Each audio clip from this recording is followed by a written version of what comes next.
السلام علیکم دوستو، کرولش ارحان سیزن نمبر 1 ایپیسوڈ 4 آ چکا ہے۔ اس کا پارٹ 1 میں نے اپلوڈ کیا تھا، اب ہے پارٹ 2، تو ویڈیو کو لاسٹ تک دیکھیے۔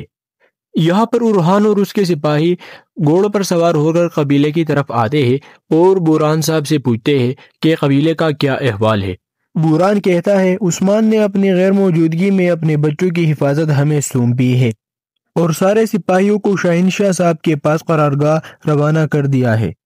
یہ سن کر ارحان علاؤدین صاحب کے خیمے کی طرف روانہ ہوتا ہے۔ ارحان جیسے ہی علاؤدین کے خیمے کے اندر آتا ہے تو علاؤدین کو کہتا ہے کہ مجلس جمع کرو۔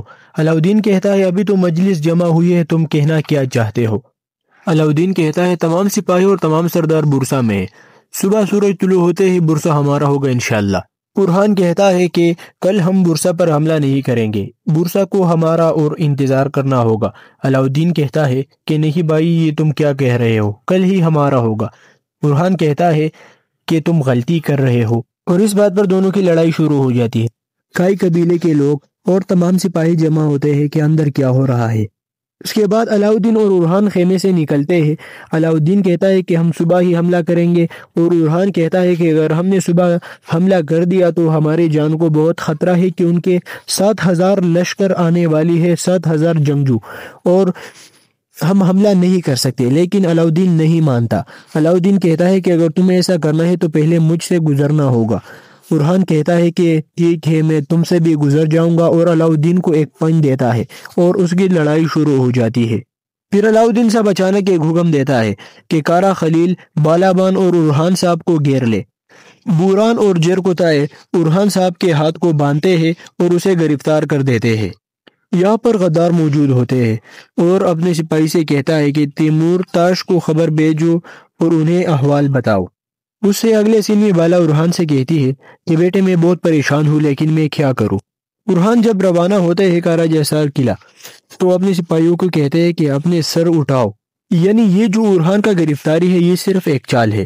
ارحان پہلے ہی علاؤدین کو کہہ چکا تھا کہ مجھے قبیلے سے نکال دو۔ اس سے اگلے سین میں تیمور تاش کو تلوار تیز کرتے ہوئے دیکھا جا سکتا ہے اور کہتا ہے کہ میری اس تلوار پر ان کمانداروں اور سرداران کا خون ہے جن کے سائے پہاڑوں سے مقابلہ کرتے تھے۔ اچانک تیمور تاش کا ایک سپاہی آتا ہے اور کہتا ہے کہ ہمیں خائی قبیلے سے معلومات ملی ہے۔ تیمور تاش پوچھتا ہے کہ کیا معلومات ہے؟ سپاہی کہتا ہے کہ علاؤدین صاحب نے ارحان صاحب کو قبیلے سے جلا وطن کر دیا ہے۔ یہ سن کر تیمور تاش بہت خوش ہو جاتا ہے اور مسکراتے ہوئے اپنی سپاہیوں کے کہتا ہے کہ اب تلوار نکالنے کا وقت ہے، اپنی تیاری کرو۔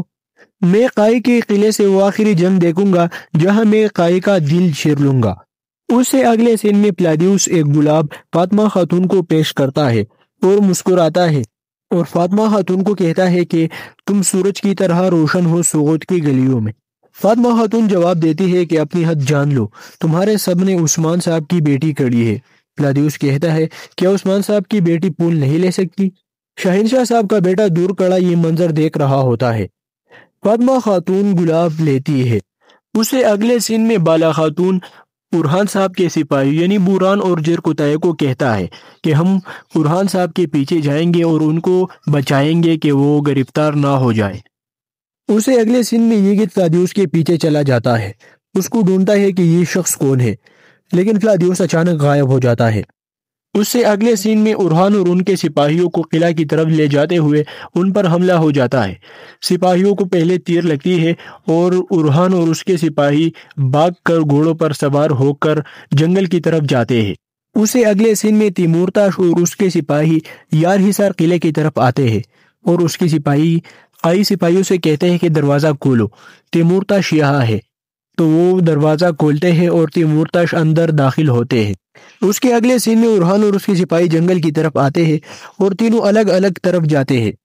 جرکوتائے صاحب، بوران صاحب اور ان کے سپاہی جب یہاں پہنچتے ہیں تو یہاں حملہ ہوا ہوتا ہے اور نیلوفر خاتون ارحان کو پکارنے لگتی ہے کہ ارحان تم کہاں ہو، اور اس کے پیچھے چلے جاتے ہیں۔